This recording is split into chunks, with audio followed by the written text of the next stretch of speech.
Lake Municipal, Big Bend 1. Maneuvering 45, right downwind, runway 34, touch and go, Lowe's Lake. Well, I tell you, if I didn't know better, well, maybe I do know better, I think I can see Mount Hood out in front of us. That would be all the way down in Oregon, which means that the visibility is really, really good today. Lowe's Lake Municipal, Big Bend 1, established midfield, right downwind, runway 34, touch and go, Lowe's Lake.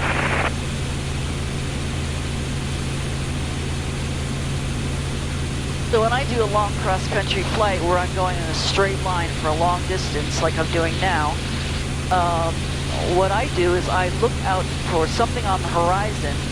First of all, I use the compass or the GPS final 49, let's go. To aim the helicopter in the right direction. And then I look out on the horizon to see what's out there, way out in the distance that I can aim for visually. You know, I can't normally do that when there's low visibility. Obviously, you can't do that. So I haven't been able to really talk a lot about that on my videos. So then I'll point at that thing out in the horizon, and we'll aim for that. And then periodically, I'll just check on the GPS to see if I'm on my course. And if I am, then that's a good thing to point to, and I keep pointing. So right now, I'm pointing to what I think is Mount Hood, and that makes sense, because my first GPS coordinate is Hood River, which is north of Mount Hood. So Municipal, Big Bend. Should work. On final, runway 34, touch and go, Lowe's.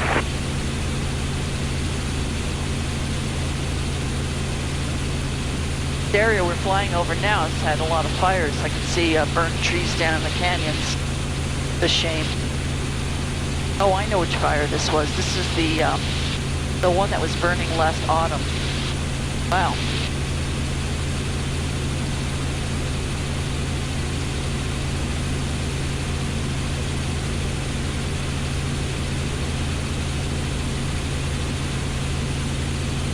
So I got a pretty good tailwind. According to my GPS, I got 115 knots ground speed. I'm showing just under 110 airspeed.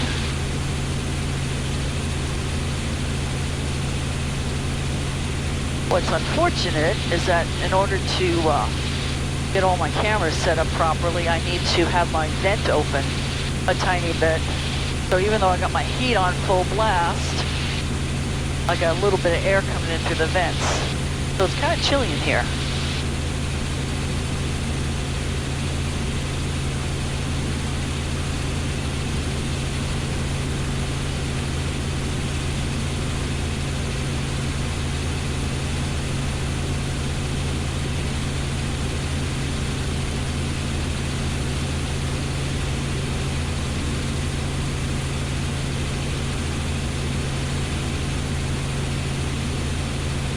So even though this helicopter hasn't flown since August, I flew back in December.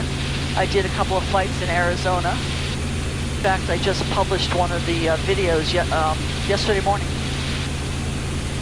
of my trip up the Salt River with my friend Woody.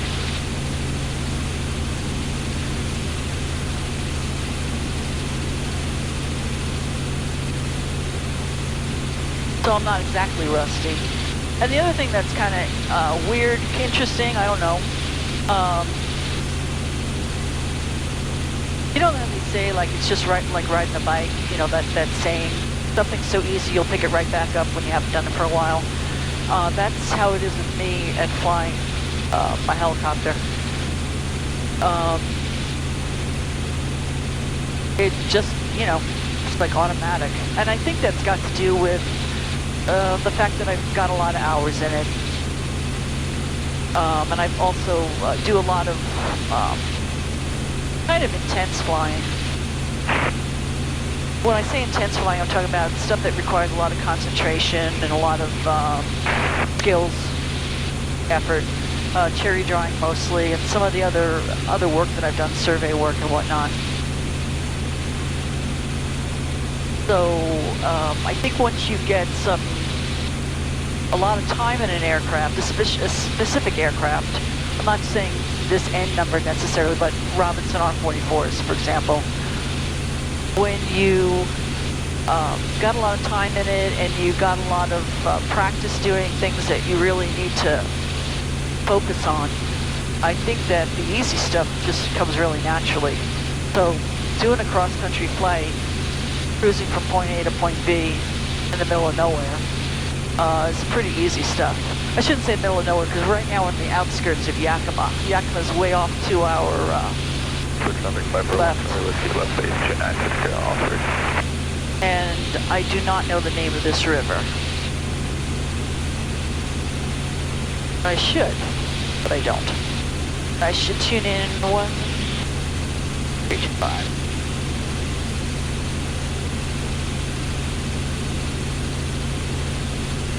We'll listen to Yakima Tower for a while, if they're talking. I'm way out of their airspace, so I don't have to make any calls.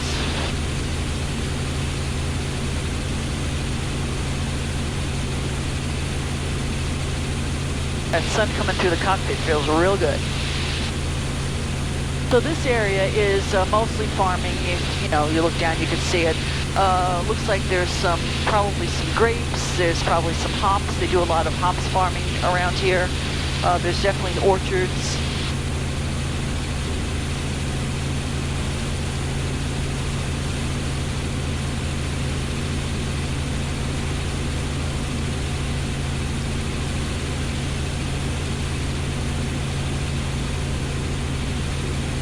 Some folks that watch my videos and they comment. I really appreciate all the comments that you folks leave for the videos.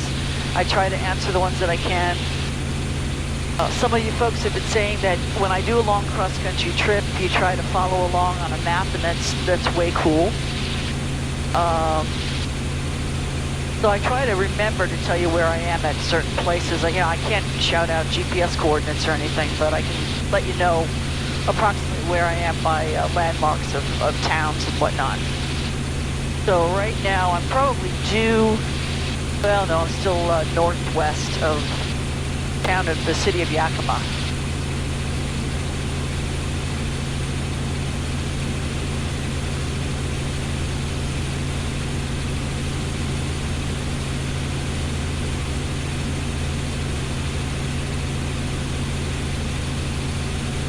And if you're looking out the window, you see the mountain with some clouds shrouding near the top.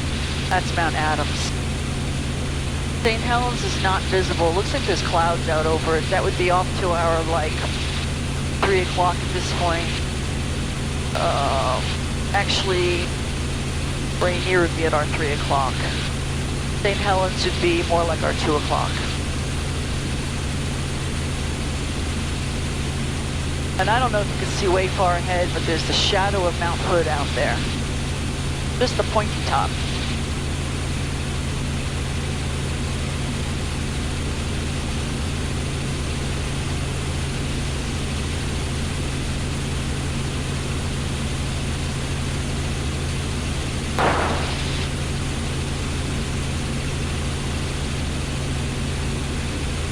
This cross-country flight's not fun for me.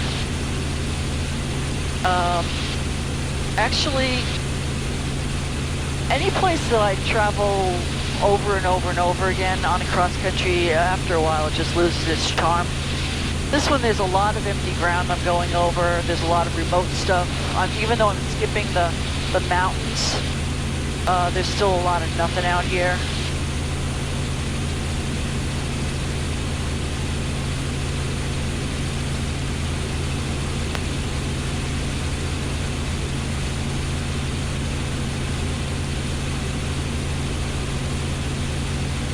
And I like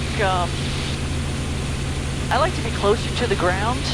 You know, I like to fly 500 to 700 feet up, see what's going on down there. And the reason I don't do that on this flight is that I'd have to go down and up and down and up, and it's easier just to stay up.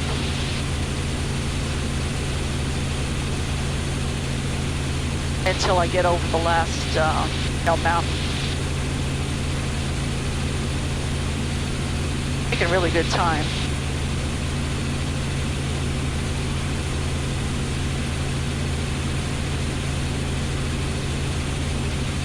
I remember flying out this way once, going to Hillsboro, and there were fires in the area, so the visibility was just awful. But it had nothing to do with clouds, it was smoke. I just remember flying really close to the ground, trying to get around the smoke. What a drag.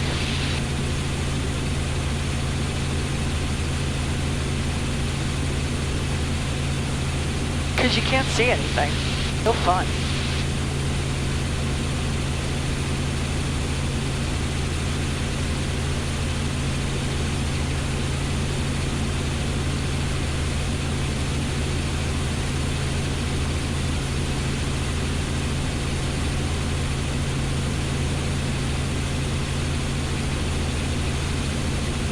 Boy, that sun feels heavenly. Probably screwing up the picture pretty good though. Sorry. So I'm going down to McMinnville today. Helicopter will hopefully be down there. I'm hoping it's done by noon on Wednesday. And then I'll be flying with another pilot down to Los Angeles. And I'm really excited about that flight because I haven't done that route in a long time. And even though we'll probably just follow the I-5 corridor, I don't think we're going to follow the coast unless the weather's really good. You know, even though we're going to stay pretty much on the I-5 corridor, at least it's something different. I haven't done that since, well, my last helicopter, actually. Oh, no, that's not true. I came the opposite direction with this helicopter when I brought it home from Arizona. I guess that was 2018, maybe.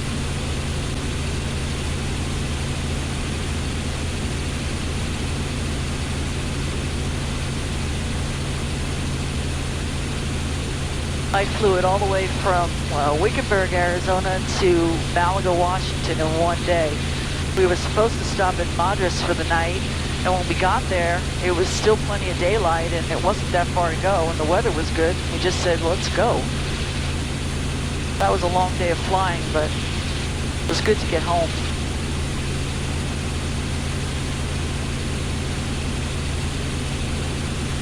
All right, what I'm seeing up ahead, below the top of Mount Hood, below my altitude, is I'm seeing some low clouds, and I'm hoping that they're not going to affect my ability to get down to the river. Let's see.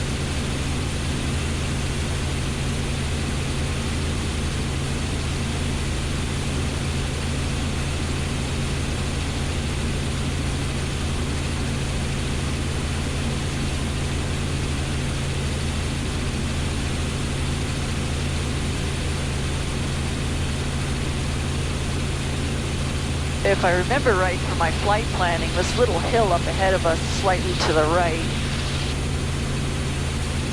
should have a fire tower on top of it. See if we can see that. Should have a good view of Mount Adams right now. Looks pretty darn good to me.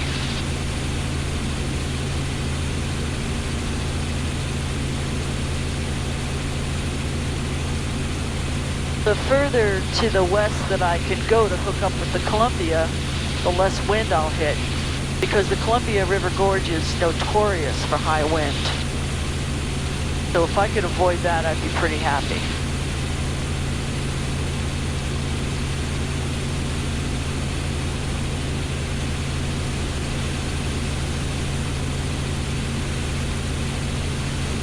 So if you're following along on the map at home, that's Mount Adams, and we are northeast of it. I don't know how far though. If you take, here's a thing you could do. If you're looking at a sectional chart, you can find one online. AirNav has one. SkyVector, that's the one I use, SkyVector. If you go to skyvector.com and you create a flight plan going from Wenatchee, which is EAT, to Hood River, which is, let's see, 4S2. Those are the airport codes I'm giving you. you'll get a straight line, and I am on that straight line right now because I've got it programmed into my GPS and I'm on it.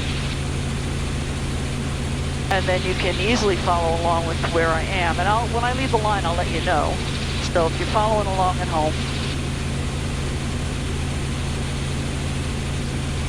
I am going to go drift a little bit to the right because I want to see that little hill there, what's on top. And then I might, if it looks good that way, I might go that way to try to head more west. We're going almost due south right now. Magnetic south.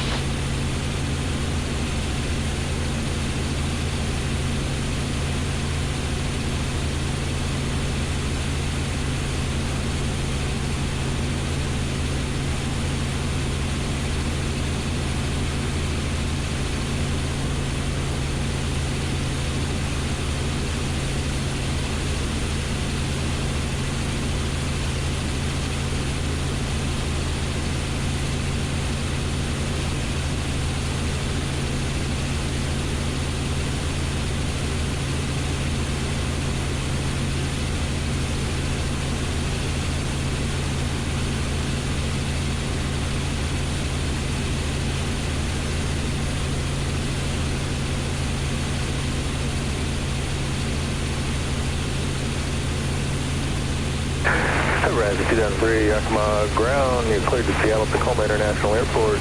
NATC's for departure, been as filed. Maintain 10,000, expect 14,000, 5 minutes after departure.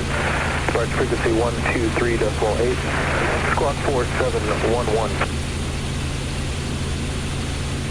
That's an IFR clearance for somebody who's taken off from Yakima. The controller must be broadcasting on... 2003, read back correct affirmative. What's your wheels up request?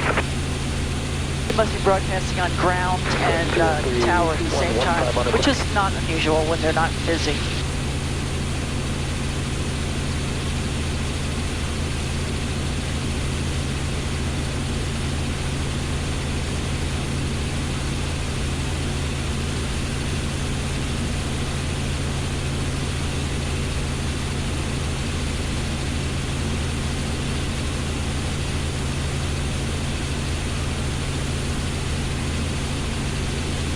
So if you watch a lot of my videos, then you'll know that the last time I went to McMinnville, it took me quite a while because of all the weather. I had to make 2 precautionary landings along the way. I got rained on like crazy. It leaked into the helicopter. It was just, you know, lots and lots of scud running, you know, dodging around clouds. Oh, it was just a miserable, miserable flight. Today is like a whole different world. It's, you know, Blue Mountain. I mean, it's just awesome.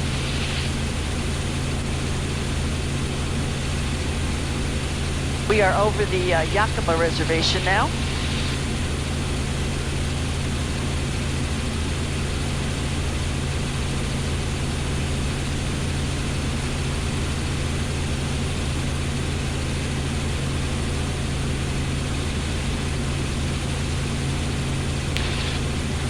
A couple of years ago, I did a wild horse roundup with the Yakima tribe, and it was a blast. I don't think there's anything I like more than chasing something with a helicopter. And I wanted, you know, to do it again, keep doing it, and then I decided, you know, I'm going to check with my insurance company to make sure I'm covered. And I checked, and they said, no, you're not covered for that. So I had to stop doing it because it wasn't, you know, worth adding it to my insurance. 115. It would increase my premiums by about $5 grand a year. Just wasn't worth it for maybe once or twice a year.